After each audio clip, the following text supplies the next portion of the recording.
Hello, I'm Melissa Ray, Chief Sustainability Officer of Sustain.Life. This is the week in sustainability. I come to you solo this week and with one big topic to discuss. I want to go over the high points, the low points of COP27. Now, it's wrapped, and much like a lot of the news you might have been reading, there's a lot of criticism about this year's COP. Some key takeaways, again, really mixed reviews, with opinions basically split on the efficacy and point of, is COP really worth it? You have some climate leaders like Greta Thunberg saying, nope, no, it's not. It's not worth all of the carbon emissions of flying all these people to this place. What are we really accomplishing? Then on the other side, of course, you have all the global negotiations that take place by real leaders and all the progress that we make.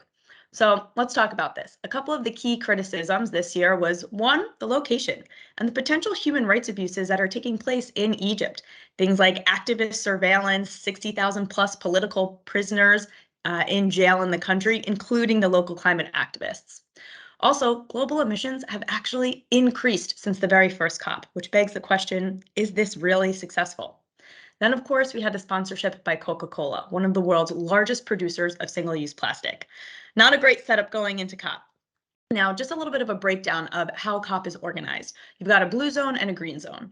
Now, the blue zone is where all of the formal negotiations take place. This is where you have your global government representatives and your leaders, NGOs, trade reps. And this zone is basically where you would find all of the negotiations taking place, along with things typical to a conference and trade show. You've got an expo hall, you've got meeting rooms, you've got panels, etc. But that's where the real deal negotiations take place. Then you have the green zone, and that's for everything else. This is private business, more NGOs, activists, etc. Plus additional events at hotels across the city. All in, we're talking about 40,000 people all coming to Sharm el-Sheikh. Now, we were in the green zone. We had the pleasure of presenting alongside our partners. If you haven't seen our presentation, it's on our YouTube channel, so check it out, all about the digital transformation of decarbonization through technology. It was such an honor to present. So let's go into what the final agreement, the Sharm el-Sheikh implementation plan, actually has inside of it. So the major win for COP27, if you come away with this with one thing, it was all about a win in the loss and damage fund. So this is a significant win for developing economies that are going to receive financial compensation for the losses and damages that they are already experienced due to the effects of climate change.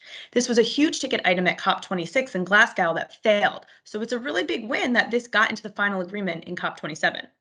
However, like many things with COP, it is not yet a slam dunk. These funds are going to take years to materialize. There's no agreement on how large the fund is going to be, who's going to pay into it, where the money is going to come from, and most importantly, who's going to control and manage the distribution of the funds to the countries that need it most. Now, this is a problem because we have countries today that are currently experiencing the devastating impacts of climate change. We spoke several weeks ago about the devastating flooding in Pakistan that killed thousands, resulting in $40 billion in economic damage. That's 11% of their GDP.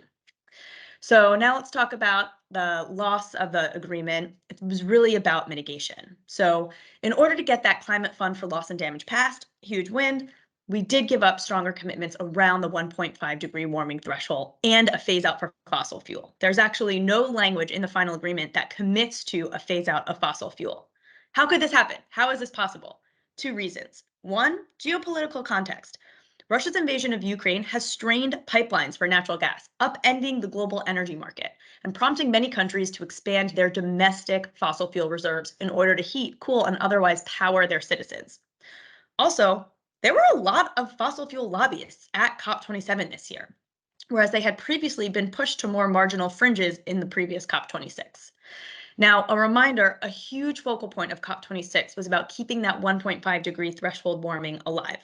Countries were supposed to update their national climate targets prior to this COP27, and only a handful of them actually did that.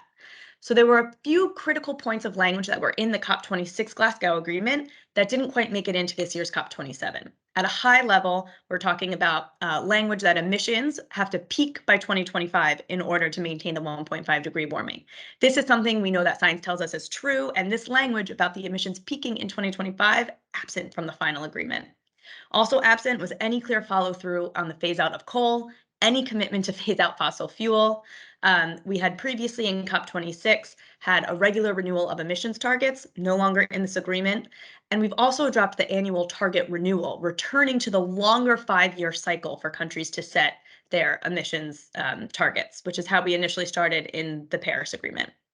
We also have a shift in language from zero emission energy to low emission energy, which opens the door for natural gas.